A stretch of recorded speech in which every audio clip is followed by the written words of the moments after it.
नमस्कार, बहुत स्वागत है एक बार फिर आपका सी न्यूज भारत पे। आपके साथ मैं हूं श्वेता तिवारी। इजराइल, अमेरिका और ईरान युद्ध के चलते टाइल्स उद्योग को बड़ा घाटा हुआ है। आज बुलंदशहर के गुलावटी स्थित ताज मार्बल के मालिक नवेद उमर से इस मुद्दे पर खास बातचीत की गई। नवेद उमर ने बताया कि हालिया अंतर्राष्ट्रीय संकट और मध्य पूर्व में इजराइल, अमेरिका और ईरान के बीच बढ़ते तनाव के कारण टाइल्स उद्योग को गंभीर आर्थिक नुकसान हुआ है। देखिए, आज हम मौजूद हैं गुलावटी में ताज मार्बल्स के पास। जैसा कि आपको पता है, अमेरिका, इजराइल और ईरान का युद्ध चल रहा है, जिसके चलते सबसे ज्यादा नुकसान टाइल उद्योग को हुआ है। और ज्यादा जानकारी लेने के लिए बात करते हैं यहाँ के मालिक नवेद भाई से। हम मौजूद हैं नवेद उमर के साथ। सर, टाइल उद्योगों पर क्या क्या असर पड़ा है? सर देखिए, जब से ये जंग छिड़ी है, यहाँ पे टाइल्स उद्योग पे बहुत फर्क पड़ गया है। जो कि इंडिया का सबसे बड़ा हब माना जाने वाला शहर मोरबी, वो पूरी तरह से शट डाउन है। सारी फैक्ट्रियां बंद पड़ी हैं। तो इसके चलते टाइल्स के दामों पर 3 गुना तक असर पड़ा है। 3 गुना तक बढ़ोतरी हो गई है। मोरबी हिंदुस्तान का सबसे बड़ा सेरेमिक हब है और दुनिया का सेकंड सबसे बड़ा लार्जेस्ट हब है सेरेमिक इंडस्ट्री का। तो वहां पे सारी इंडस्ट्री बंद है, जिसके बाद जो स्टॉक है वो अपनी मनमानी से बेच रहा है। गैस की कटौती के चलते ये सब हुआ है और हम उम्मीद करते हैं कि जल्द से जल्द सरकार गैस की कटौती को पूरा करे और वहां का उद्योग और वहां के रोजगार दोबारा से अपनी राह पर आए।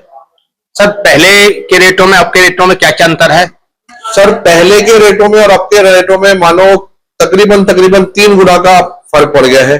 3 गुना टाइल्स, कोई भी टाइल्स हो, वॉल टाइल्स, फ्लोर टाइल्स, कोई सी भी टाइल्स हो, सब पर 3 गुना का फर्क पड़ गया है। 3 गुना महंगी हो गई है। बहुत फर्क पड़ा है। दिल्ली एनसीआर में क्या क्या फर्क पड़ा है?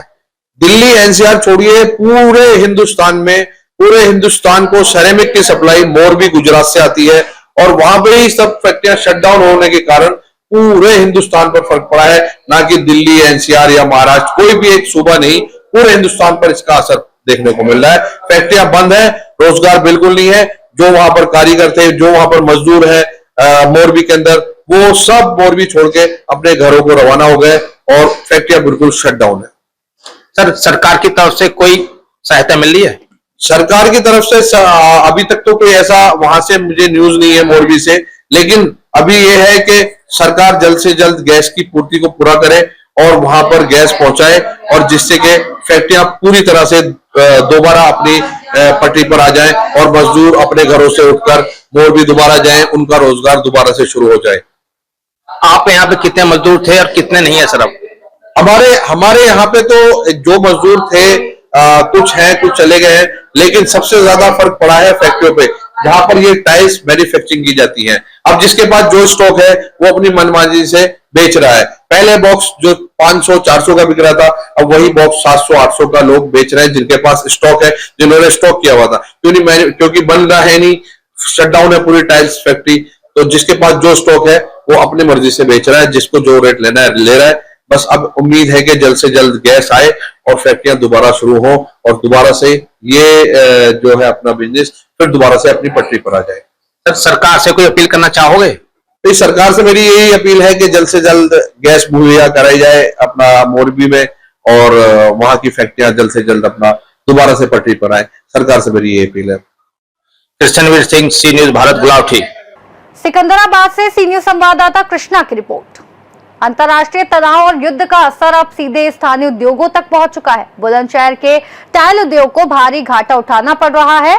अब सवाल यही है कि आर्थिक संकट से उद्योग और रोजगार को कब तक सुरक्षा मिलेगी। रिपोर्ट में अभी फिलहाल इतना ही। देश और दुनिया की तमाम बड़ी खबरों से रूबरू होने के लिए बने रहिए आप सी न्यूज भारत के साथ।